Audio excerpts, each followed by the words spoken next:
Praise the Lord. கர்த்தரும் இரட்சகரும் ஆகிய இயேசு கிறிஸ்துவின் இனிய நாமத்தினாலே உங்களை மனதார வாழ்த்துகிறேன். இந்த நல்ல நாளை காண செய்த தேவனுக்கு ஸ்தோத்திரம் உண்டாவதாக. கர்த்தர் உங்களோடு இருந்து உங்களை ஆசீர்வதித்து நடத்துவாராக. எபேசியர்களுடைய நிருபம் 2வது அதிகாரம் அதனுடைய 7வது வசனம்.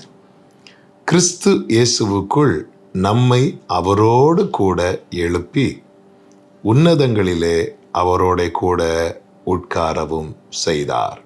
கர்த்தருடைய பரிசுத்த நாமம் மகிமைப்படுவதாக. உன்னதங்களிலே அவரோடு கூட, யாரோடு கூட? இயேசுவோடு கூட உட்கார வைத்திருக்கிறார். இயேசு உன்னதத்தில் உட்காருவதற்கு காரணம் உண்டு. காரணம், அவர் தேவன், அதனால அவர் உட்கார்ந்திருக்கிறார். அது மட்டுமல்ல, இந்த பூமியிலே அவர் எல்லாவற்றையும் விட்டு வந்து அவர் பிறந்து வாழ்ந்து மரித்து மரணத்தை ஜெயித்து பாதாளத்தை வென்று உயிரோடு எழுந்து அவர் பிதாவின் வலது வருஷத்தில் உன்னதத்தில் உட்கார்ந்திருக்கிறார்.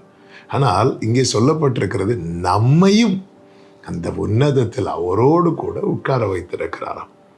இயேசு உட்கார்ந்திருப்பதற்கு முழு தகுதி அவருக்கு இருக்கிறது. ஆனால் நாம் போய் உட்கார்ந்திருப்பதற்கு, அதுவும் இயேசுவோடு கூட, அவன் உன்னதத்தில் நம்மளை உள்ள விட்டதே பெரிய விஷயம். அதில் அவரோடு கூட உட்கார்ந்திருக்க நம்மில் என்ன தகுதி இருக்கிறது?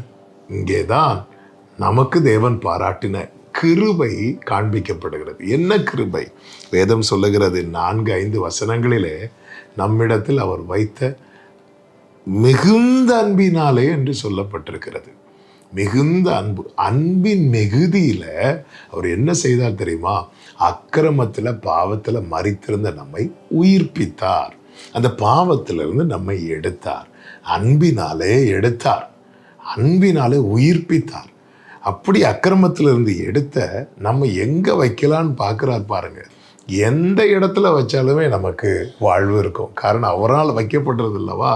ஆனால் அவர் வேற எங்கேயும் வைக்காம அதனுடைய 6-7 வசனங்களில் பார்க்கும்போது, கிறிஸ்து இயேசுவுக்குள் அவர் நம்மிடத்தில் வைத்த தயவினாலே, அந்த தயவினாலே அவர் என்ன பண்ணுகிறாரா?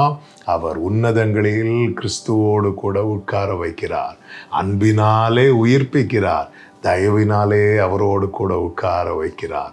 என கேட்டுக்கொண்டிருக்கிற அன்பு சகோதர சகோதரி, இதுதான் கிருபை. அவர் நம்மேல் பாராட்டின கிருபை எவ்வளவு பெரிதென்று பாருங்கள். இந்த கிருபையை போக்காதபடிக்கு, வீணடிக்காதபடிக்கு மேலானவைகளை நாடி தேவனை பிரியப்படுத்தி கிறிஸ்துவை நோக்கி நமக்கு நியமித்த ஓட்டத்தில் ஓடுவோம். கர்த்தர் நம்மை நடத்துவாராக. ஜெபிக்கலாமா? எங்கள் நல்ல தகப்பனே, இரக்கமுள்ள தேவனே, நன்றி நிறைந்த இருதயத்தோடு உம்மை துதிக்கிறோம். எங்கள் மேலே நீர் வைத்த கிருபை எவ்வளவு பெரியது.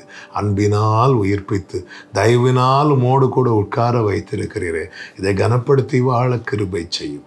இயேசுவின் நாமத்தில் பிதாவே, ஆமென்.